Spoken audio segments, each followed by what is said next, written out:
오늘 말씀 함께 잠시 생각해 보도록 하지요. 누가복음 6장 27절과 28절 말씀을 보면 예수님께서 이렇게 말씀하셨습니다. 너희 원수를 사랑하며 너희를 미워하는 자를 선대하며 너희를 저주하는 자를 위하여 축복하며 너희를 모욕하는 자를 위하여 기도하라. 여기 중요한 단어들이 좀 등장하는데 원수라고 되어 있는데요. 이게 사실은 복수형입니다. 그러니까 원수들이에요. 근데 이 원수는 어떤 사람이냐면 진짜 적들입니다. 적대적인 사람.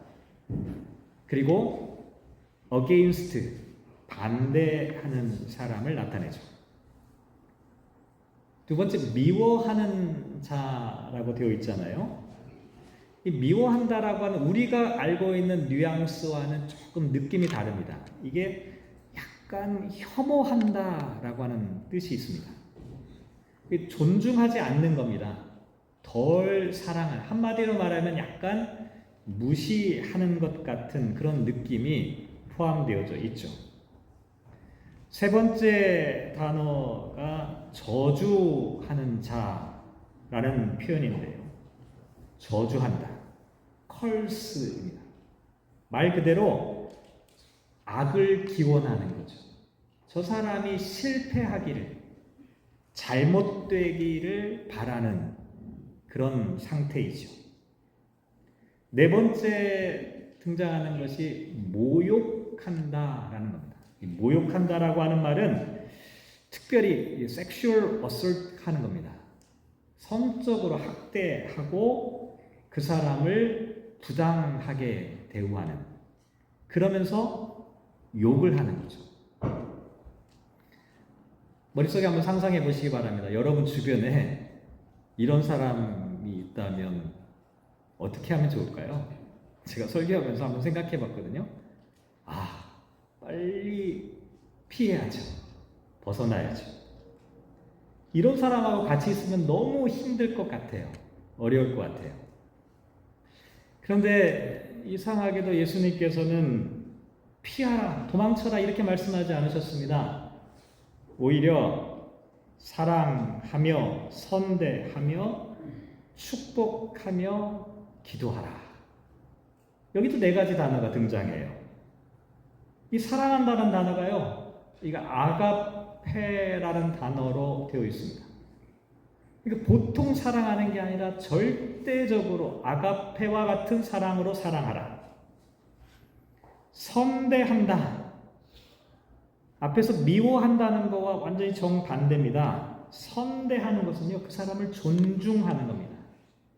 선하고 아름답게 명예롭게 존중하는 것이죠.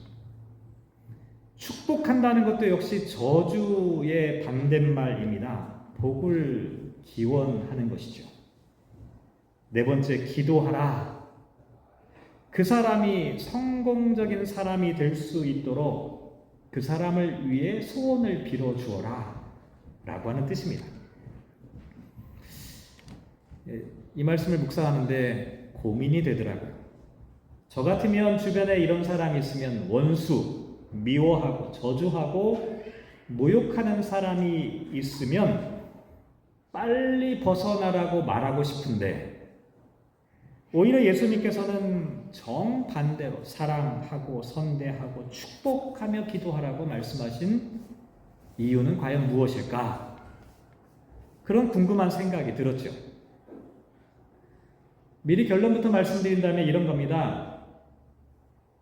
피해봐야 소용이 없기 때문에 그렇습니다. 원수와 미워하는 자, 저주하는 자, 모욕하는 자들은 언제나 만날 수 있는 사람들이기 때문입니다. 아니, 처음부터 어떤 사람이 정해져 있는 게 아닙니다. 저 사람은 원수야, 미워하는 자야, 저주하는 자야, 모욕하는 자야, 이렇게 딱 정해져 가지고 구분되어 있는 것이 아닙니다. 오히려 처음에는 좋게 시작하죠. 근데 시간이 지나면서 이런저런 오해가 생기고 잘못과 실수가 뒤따르면서 미움이 이렇게 쌓이게 됩니다. 그리고 미움이 쌓이다가 어느 한계에 도달하게 되면 드디어 원수가 되는 거죠. 결국 이렇게 한번 생각해 보면 원수가 어디서부터 시작되냐? 가장 가까운 관계로부터 시작된다. 부부관계, 부모와 자식의 관계, 형제관계, 이웃관계, 그리고 교회 안의 교우들처럼 가장 가깝다고 생각되어지는 이 관계들로부터 사실은 원수가 시작된다는 겁니다. 이게 도망쳐봐야 소용이 없는 거예요. 다른 데 가봐야 새로운 관계를 시작해서 시간이 지나다 보면 어떻게 되냐면 또다시 이와 같은 일들이 우리에게 반복될 수밖에 없다는 겁니다. 그러니까 도망치는 것은 근본적인 해결책이 아니라는 겁니다. 오히려 그걸 극복해야 됩니다. 그걸 이겨내야 됩니다. 어떻게 이겨낼 수 있느냐? 사랑하며 선대하며 축복하며 기도하는 것이 그것을 이겨내는 방법이다. 솔직히 오늘 설교 제목이 원수를 사랑하라 인데 저도 설교를 준비하면서 용기가 필요했습니다. 이런 설교 하기가 쉽지 않잖아요. 제가 이런 설교하면 너나 잘하십시오 이렇게 말할 수 있잖아요. 저도 그렇게 하지 못하는데 어떻게 이런 설교 하겠어요. 그런데 이거는 제가 그렇게 하기 때문에 여러분에게 설교하는 게 아니라 예수님께서 그렇게 말씀하셨기 때문에 저도 어쩔 수 없이 설교하는 겁니다. 우리 모두가 함께 이 말씀 한번 새겨볼 필요가 있다는 거죠. 쉽지 않겠지만 어떻게 하면 원수된 사람을 다시 사랑할 수 있을까? 이 문제를 우리가 함께 고민해 보도록 하겠습니다. 먼저 구약 성경에 나와 있는 이 창세기의 말씀을 통해서 한번 이야기를 끄집어내 보도록 할 텐데 요셉의 이야기가 본문에 기록되어져 있죠. 요셉과 형제들의 관계 한번 생각해 봅시다. 처음부터 요셉과 형제들의 관계는 원수지간이 아니었습니다. 오히려 요셉과 형제들은 아버지가 같잖아요. 어머니는 다르지만 아버지가 같으니까 어떻게 돼요? 고대 사회에서 아버지를 통해서 그 자식들이 운명 공동체가 되어졌습니다. 다른 사람들보다 더 가까운 혈연 공동체, 운명 공동체였다는 것이죠. 그런데 사소한 일로부터 이들의 관계가 틀어지기 시작합니다. 창세기 37장 2절에 보면 요셉이 17세의 소년으로서 그의 형들과 함께 양을 칠 때에 그의 아버지의 아내들 빌하와 실바의 아들들과 더불어 함께 있었더니 그가 그들의 잘못을 아버지에게 말하더라.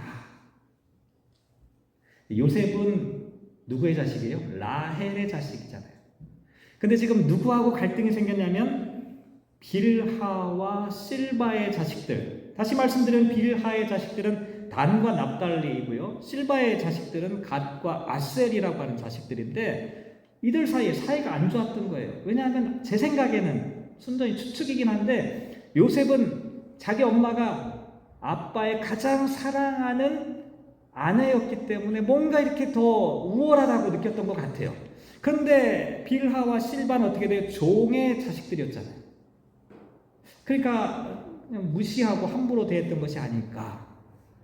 그래서 오늘 본문에 보면 아버지에게 고자질했다 이렇게 되어져 있습니다. 이때부터 요셉과 형제들 사이의 관계가 어긋나기 시작하죠. 그러다가 어떤 일이 벌어집니까? 창세기 37장 3절의 말씀에 보면 야곱이 요셉을 위해서 특별한 옷을 줍니다. 성경에는 그것을 채색 옷이다 이렇게 되어져 있는데 이 채색 옷이라고 하는 것은 어떤 옷이냐면 특별한 옷입니다. 말 그대로 왕의 자식들이나 아니면 귀족들, 신분이 높은 사람들 이런 사람들만이 입을 수 있는 옷입니다. 어떻게 생겼는지 잘 모르겠지만 이런 옷을 입으면 허드렛 일을 할 수가 없는 겁니다. 다시 말씀드리면 채색 옷을 주었다는 것은 다른 형제들이 열심히 일하고 있을 때 요셉만큼은 일하지 않도록 했다라고 하는 의미가 됩니다. 실제로 형들이 목초지를 찾아서 먼 길을 떠나 여행을 하고 있을 때도 요셉은 집에 머물러 있었죠. 이렇게 되니까 처음에는 빌하와 실바의 자식들하고 관계가 멀어지기 시작했는데 이 채세고 사건으로 인해서 어떻게 돼요? 다른 형제들과의 관계도 점점 멀어지고 다른 형제들이 불만을 갖게 되었죠. 그러다가 어떤 일이 벌어지냐면 창세기 37장 4절에 보면 그의 형들이 아버지가 형들보다 그를 더 사랑함을 보고 그를 미워하여 그에게 편안하게 말할 수 없었더라. 아버지가 너무 사랑하는 게 표가 나는 겁니다. 그러니까 형들이 기분이 나쁜 거예요. 말을 섞고 싶지 않은 거예요. 편안하게 말할 수 없었다. 인사도 안 했다는 얘기입니다. 여기서 끝나지 않습니다. 더 결정적인 사건, 정말 최고의 사건은 뭐였냐면 요셉이 이게 철이 없어요. 꿈을 꿨지요. 두 번에 걸친 꿈을 꾸게 되었는데 그 꿈 얘기를 막 하기 시작하는 겁니다. 그런데 그 꿈의 내용이 어떤 내용이냐면 형들의 심기를 폭발시키는 그런 꿈이었죠. 한마디로 꿈의 내용은 이런 겁니다. 형들이 동생 요셉을 섬기게 될 것이다.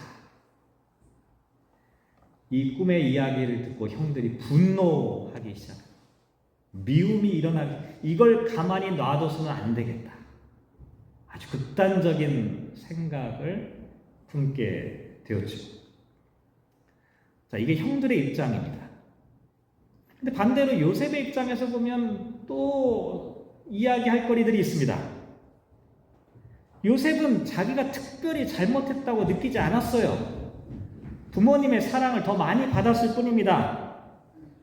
그런데 아버지의 심부름으로 형들을 찾아갔다가 어떤 일이 벌어졌습니까? 구덩이에 던져진 겁니다. 충격을 받았을 겁니다. 갑자기 달려들어서 자기를 죽이려고 하는 형들의 그 서슬퍼런 눈을 보았을 때 요셉은 너무나 놀랐을 겁니다. 엄청난 배신감을 느꼈겠죠. 아마도 상상하건대 요셉은 울면서 애원했을 겁니다. 살려달라고. 하지만 형들은 매정하게 외면했죠. 형들에 대한 분노가 치밀어 올랐겠죠. 그러다가 어떤 일이 벌어집니까? 은 20에 요셉을 이집트의 노예로 팔아버린 거죠. 노예로 끌려갈 때 요셉 어떤 생각했을까요? 저 같으면 그렇게 생각했어요. 반드시 복수하겠다. 이렇게 해서 요셉과 형제들은 서로 원수가 되었습니다. 서로 미워하는 사이가 되었죠. 서로 저주하고 모욕하는 관계가 된 겁니다. 근데 제가 생각해 보니까 양쪽 입장이 다 일리가 있어요. 그렇지 않나요? 다 일리가 있어요. 형은 형들대로 이유가 있고 요셉은 요셉대로 다 이유가 있습니다. 그런데 어떻게 요셉은 또 형들은 서로를 향해 저주하고 미워하고 원수를 갚는 대신 용서하고 사랑할 수 있었을까? 이게 고민입니다. 성경에 나와 있는 이야기를 한번 추적해 보면요. 요셉의 마음속에는 형들을 용서하고 싶은 마음이 제가 볼 때는 전혀 없었어요. 기회가 있으면 복수하고 싶은 마음이 더 컸죠. 그런데 찬스가 왔습니다. 기근이 든 거예요. 가뭄으로 인해서 먹을 것이 떨어진 겁니다. 어쩔 수 없이 이집트까지 곡식을 구하러 형들이 찾아온 거죠. 얼마나 좋은 기회가 되었는지 모릅니다. 근데 요셉의 입장에서는 이걸 무작정 복수를 하면 안 되잖아요. 명분이 필요했습니다. 그래서 생각한 게 뭐냐면 한 명만 남기고 집에 가서 나머지 한 형제 베냐민을 데리고 다시 돌아오라라고 하는 그런 이야기를 하게 되죠. 왜 이런 얘기 했을까요? 요셉은 이렇게 생각합니다. 형들은 나쁜 놈들이야.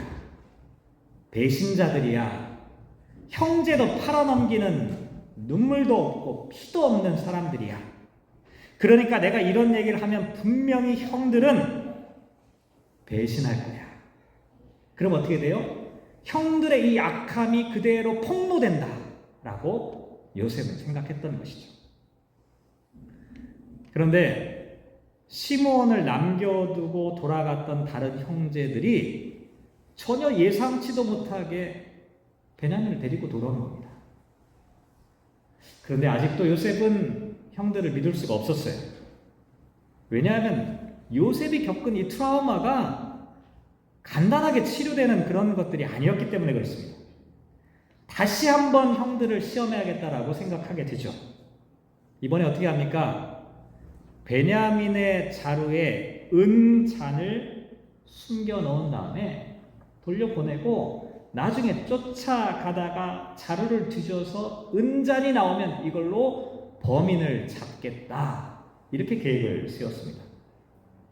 마침내 요셉은 베냐민의 자루에서 은잔을 찾아내게 되죠. 왜 이런 일을 벌였을까요? 이번에도 똑같습니다. 억울한 누명을 쓴 베냐민, 다른 형제들은 이 베냐민을 자기를 버렸던 것처럼 버릴 것이다. 이렇게 생각했던 겁니다. 하지만 그렇지 않았죠. 창세기 44장 33절에 보면 요셉의 형들 가운데 유다가 앞장서서 이렇게 말합니다. 이제 주의 종으로 그 아이를 대신하여 머물러 있어 내 주의 종이 되게 하시고 그 아이는 그의 형제들과 함께 올려 보내주소서.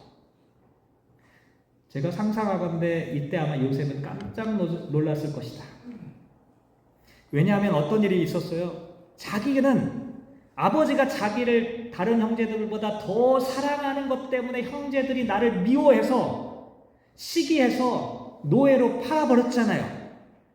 근데 이번엔 어떤 일이 벌어져요? 베냐민은 아버지가 특별히 사랑하니까 얘를 내버려 둘 수가 없습니다.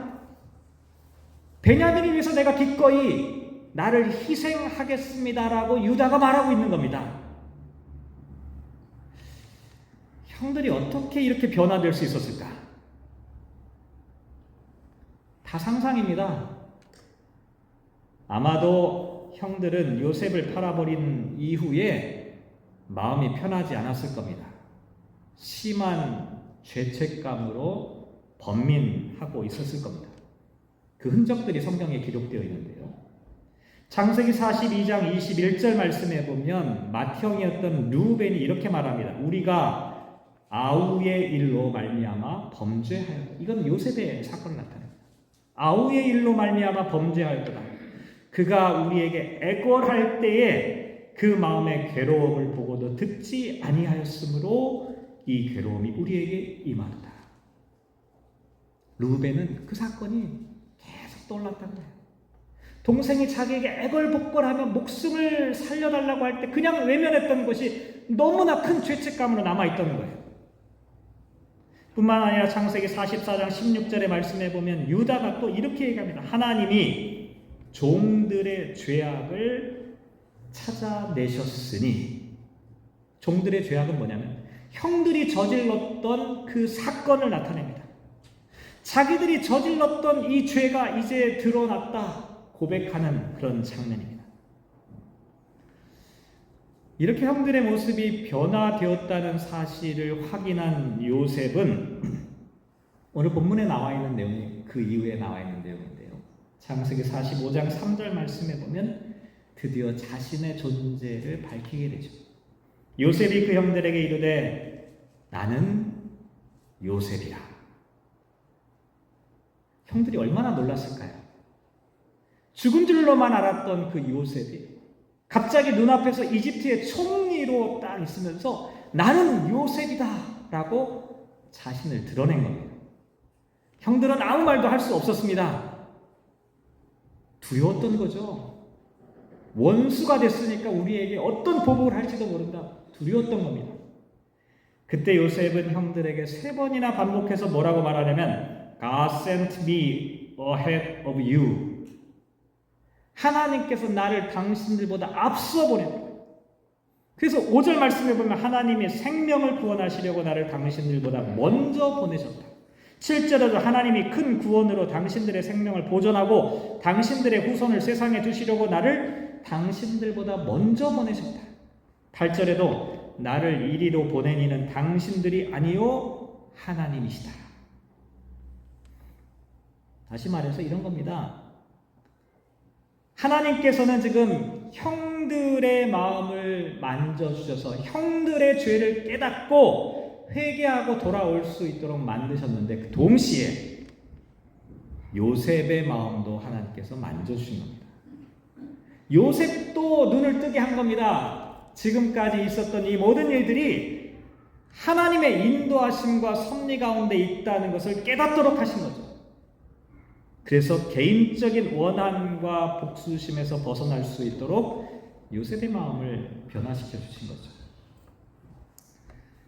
여러분들 구역 모임 혹시 하신 구역도 있고 아직 앞으로 이번 주 중에 이제 계획되어 있는 구역도 있을 텐데요. 이 구역 모임 자료를 보면 어떤 내용이 들어가 있냐면 마틴 부버라고 하는 분의 이야기를 조금 소개해 놨습니다. 마틴 부버라고 하는 분은 제가 신학교 다닐 때 읽었던 아주 유명한 책의 저자입니다. 나와 너라고 하는 아주 짧은 한 100여 페이지 되는 그 책을 기록하신 분인데 마틴 부버라는 분이 이런 얘기를 해요. 인간은 관계 속에서 살아가는 존재다. 심지어 마틴 부버의 얘기 가운데 아주 충격적인 것, 하나님 태초에 관계를 만드셨다라고까지 이야기할 정도로 이 만남과 관계를 소중하게 생각합니다. 그런데 인간은 불행하게도 참된 만남을 통해 사람들을 정상적이고 좋은 관계를 만들어가지 못하고 오히려 사물로서의 관계에만 머물러 있다. 인간이 고독하고 외로운 이유가 여기에 있다는 겁니다. 사물로서의 관계만 있는, 그냥 물건의 관계라는 겁니다. 이것을 보통 그것과 그것, 나와 그것의 관계로 이야기를 합니다. 경험하고 사용하긴 하지만 쓸모없을 때 그냥 버려버리는 거죠. 이용하고 소비할 뿐인 관계. 이와 같은 관계를 뛰어넘어서 나와 너의 관계, 이건 상호 관계성의 관계를 나타냅니다. 인격적인 관계이죠. 내가 당신에게 영향을 주고 당신도 나에게 영향을 미치는, 상대를 목적이나 수단으로 이용하지 않고 나와 너의 관계가 그 자체로 의미를 갖는 그런 관계. 자기 혼자만의 독백이 아니라 이제는 진정으로 참다운 대화를 나눌 수 있는 관계. 이런 관계가 우리에게 필요하다. 그런데 부버는 거기서 멈추지 않고 한 걸음 더 나갑니다. 왜냐하면 나와 너의 이 관계도 영원히 지속되지 못하기 때문이다. 인간의 죄성으로 말미암아 언제든지 깨어질 수 있다. 그래서 마지막 결론이 뭐냐면 나와 너 사이에는 촉매자가 있어야 하는데 그게 뭐냐? Eternal Thou, 영원한 당신, 영원하신 그분이 있어야 한다. 이집트의 총리가 된 요셉은 복수할 수 있는 기회가 있었어요. 힘이 있었죠. 하지만 복수가 아니라 화해를 했지요. 왜냐하면 하나님께서 형들을 변화시켰을 뿐만 아니라 요셉도 변화시켰기 때문입니다. 사실 요셉과 형들의 이 모습을 한번 짚어보면 얼마나 이기적이고 자기중심적인 사람들이었는지가 금방 드러나게 됩니다. 그런데 이들의 시선이 바뀌기 시작했죠. 사건과 문제를 바라볼 때 자기의 입장에서 보는 게 아니라 하나님의 눈으로 자신들에게 일어난 사건들을 바라보기 시작했습니다. 그러자 그들의 눈에 새로운 해석이, 새로운 이해가 들려지기 시작했는데 그것이 뭐예요? God sent me ahead of you. 하나님께서 이렇게 하셨습니다라고 말할 수가 있었다는 것이죠. 결국 이들은 어떤 결론을 맺게 되냐면 오늘 보면 15절 말씀에 보면 요셉이 또 형들과 입맞추며 안고 우니 형들이 그제서야 요셉과 말하니라. 이렇게 말합니다. 그동안에는 서로 인사도 하지 않고 말도 하지 않았던 이들의 관계, 원수가 되었던 이들의 관계가 영원하신 너, 영원하신 주님, 영원하신 하나님을 통해서 서로를 바라보는 순간 진정한 만남에 이르게 된 것이죠. 설교를 마무리하도록 하겠습니다. 예수님께서 말씀하셨지요. 원수를 사랑하며 너희를 미워하는 자를 선대하며 너희를 저주하는 자를 위하여 축복하며 너희를 모욕하는 자를 위하여 기도하라. 사실 예수님의 이 말씀은요, 자연 법칙을 거스르는 명령입니다. 자연 법칙은 이렇지가 않아요. 그럼에도 불구하고 이렇게 말씀하신 이유는 이렇게 해야만 우리가 죄와 악의 악순환을 끊고 온전한 구원을 누릴 수 있기 때문입니다. 한번 상상해 보시기 바랍니다. 만약에 요셉이 용서 대신에 원수를 갚았다면 원수를 갚는 그 순간에는 기분이 좋았겠죠. 하지만 요셉의 인생도 비참하고 불행하게 끝났을 겁니다. 그리고 거기서 끝나지 않았을 거예요. 또 다른 보복의 악순환이 아마도 계속되어졌겠죠. 하지만 요셉은 하나님을 신뢰하고 하나님께 자신의 삶을 의탁하였습니다. 하나님을 통해 자신에게 일어난 일들과 형들의 모습을 보게 되었습니다. 이렇게 영원하신 너이신 하나님을 통해 형들을 바라보게 되자 비로소 용서와 구원의 길을 찾을 수가 있게 된 겁니다. 제가 과학은 잘 모르지만 물리학에서 이런 법칙이 있죠. 에너지 보존의 법칙. 이게 연력학 제1법칙이라고 합니다. 이건 대부분 다 아마 들어보셨을 겁니다. 그런데 제2법칙이 있어요. 연력학 제2법칙. 이것도 아마 들어보셨을 겁니다. 엔트로피의 법칙. 엔트로피가 증가하는 법칙입니다. 복잡한 이론이긴 하지만 간단하게 말씀드리면 이런 겁니다. 물질과 에너지는 한 방향으로 진행하고 있다. 사용이 가능한 것에서 사용 불가능한 것으로 혹은 질서 있는 것에서 무질서한 것으로 점점 나아가고 있다. 이게 연력학 제2법칙 엔트로피 증가의 법칙입니다. 근데 어떤 사회학자가 이 엔트로피의 법칙을 인간의 사회 관계에도 똑같이 적용할 수 있다. 이렇게 말했습니다. 무슨 얘기냐면 사람들의 관계도 시간이 지나면서 어떻게 되냐면 유리잔이 시간이 지나면 이게 부서지고 분해되어서 산산조각이 나는 것처럼 인간의 만남과 관계도 이렇게 산산조각 나는 방향으로 가고 있다라고 말한 겁니다. 그렇게 생각하면 실제로 그렇습니다. 인류는 죄와 무질서의 증가로 비극적인 종말을 향해 달려가고 있는 것처럼 보이죠. 미움과 미움이 점점 쌓여갑니다. 원한과 원한이 쌓여갑니다. 해결이 되지 않는 거예요. 원수들만 생겨나는 겁니다. 하나님께서는 이와 같은 비극적인 종말 가운데 있는 인류를 위해 그리스도를 보내셨습니다. 죄인들을 사랑하고 구원하신 거죠. 만약 인류에게 가장 절실하게 필요한 것이 지식과 정보였다면 하나님은 위대한 교육자를 메시아로 보냈을 겁니다. 인간에게 가장 필요한 것이 어떤 테크놀로지였다면 하나님께서는 구세주를 위대한 과학자의 모습으로 보내셨겠죠. 사람들이 가장 필요한 것이 돈이었다면 하나님은 이 세상 모든 사람들이 먹고 살 수 있는 위대한 경제학자를 보내셨을 겁니다. 하지만 인류에게 가장 필요한 것은 용서입니다. 인류에게 가장 절실한 것은 용서입니다. 하나님께서 우리를 죄에서 건져주실 분, 우리의 허물을 대신하여 짊어지실 그리스도를 보내주신 이유가 여기에 있습니다. 사랑하는 성도 여러분, 이 세상에서 꼭 필요한 그리스도인이 어떤 사람인지 아십니까? 예수님처럼 원수를 사랑하고 예수님처럼 미워하는 자를 선대하고 예수님처럼 저주 대신 축복하고 예수님처럼 모욕하는 자를 위하여 오히려 기도하는 사람. 이렇게 해야 자기도 살고 상대방도 살 수 있습니다.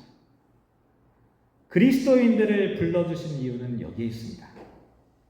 당신도 살고 당신과 함께 있는 사람도 살리라는 것이죠.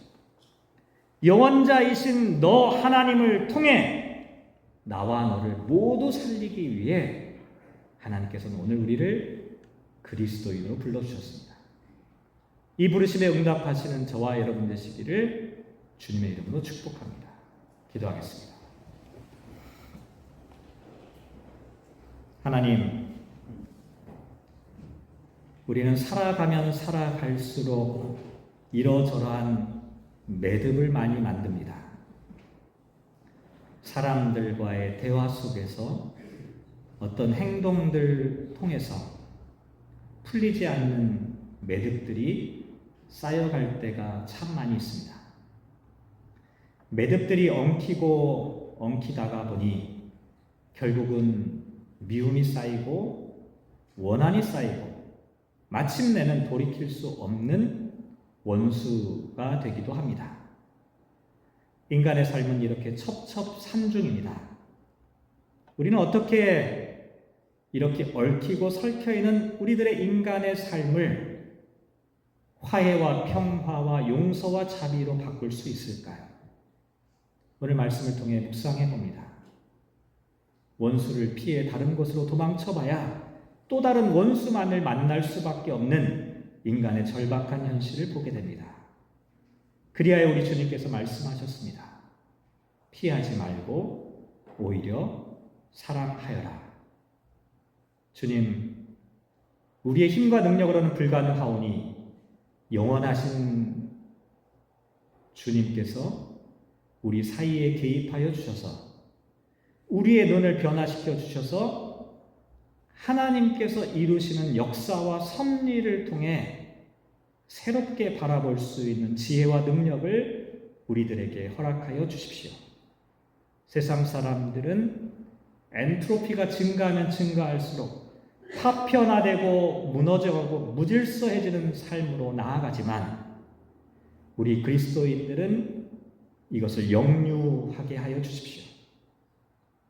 무질서가 질서가 되게 하시고 갈등과 다툼이 평화가 되게 하여 주십시오.